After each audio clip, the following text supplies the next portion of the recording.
Bismillah, Assalamualaikum warahmatullahi wabarakatuh. Yang sama-sama kita hormati selaku dosen pengapu yakni Bapak Rama Wijaya MKom,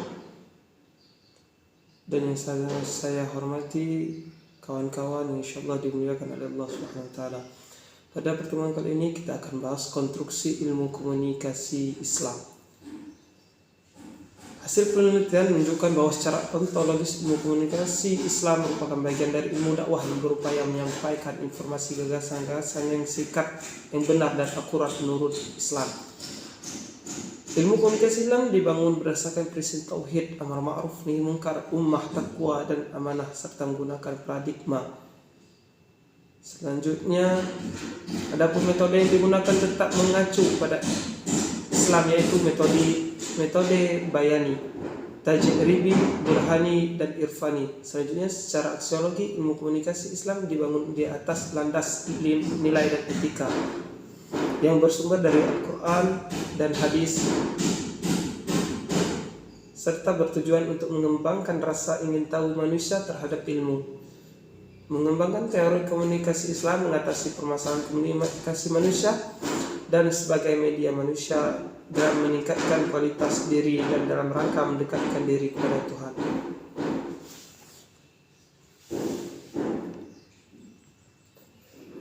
Pergulatan pemikiran tentang ilmu dakwah hingga sekarang masih mengemuka dan terus berkembang.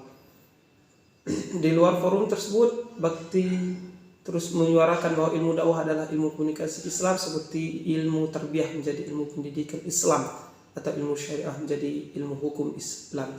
Bakti juga beralasan bahwa term yang ada dalam ilmu dakwah memiliki kesamaan dengan term yang ada di dalam ilmu komunikasi. Perbedaan hanya pada pesan komunikasi spesifik berupa keislaman. Jika terdapat kesamaan, mengapa kita tidak mau mengatakan bahwa ilmu adalah dakwah, ilmu komunikasi Islam, kata Bakti. Selanjutnya, salah satu upaya mengatasi kontradiksi tersebut diperlukan kajian yang terus dan mendalam tentang dakwah Islam. Paradigma dakwah hendaknya dilakukan perubahan sesuai dengan pembangunan dan pengembangan ilmu dan teknologi serta kebutuhan masyarakat. Orientasi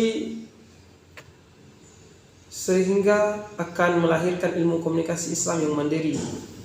Proses semacam ini juga dilakukan oleh ilmu komunikasi yang akar utamanya berasal dari psikologis, sosiologis, dan filsafah. Islamisasi sains dan komunikasi. Islamisasi yang muncul pada abad ke-20 merupakan respon kritis dan ilmuwan muslim atas peradaban global barat yang sekuler dan jauh dari nilai-nilai ilmiah. Menurut Ismail Raji Al-Faruqi, salah seorang penggagas gerakan Islamiyah ilmu, menyatakan bahwa Islamisasi ilmu adalah mengislamkan disiplin-disiplin ilmu yang sesuai dengan pandangan Islam.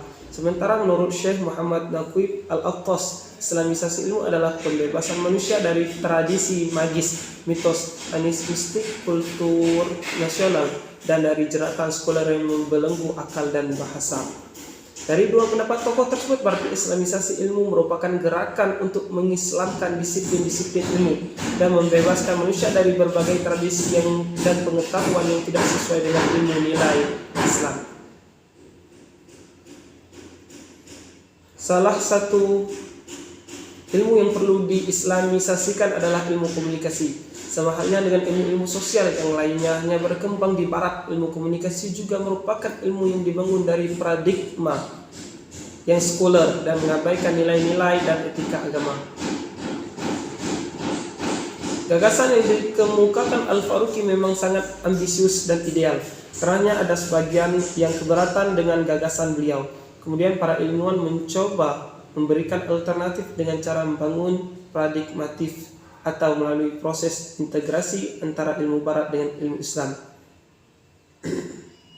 Yang pertama, paradigma integrasi ilmu integratif adalah cara pandang ilmu yang menyatukan semua pengetahuan ke dalam satu kotak tertentu dengan mengasumsikan sumber pengetahuan dalam satu sumber tunggal, yakni Tuhan. Kedua, paradigma integrasi ilmu integratistik yang melihat ilmu berhentikan pada ilmu dari Tuhan seperti paradigma ilmu integratif. Ketiga, paradigma integrasi ilmu dialogis atau terbuka adalah cara pandang terhadap ilmu yang terbuka dan menghormati keberadaan jenis-jenis ilmu yang secara profesional dengan tidak meninggalkan sifat kritis.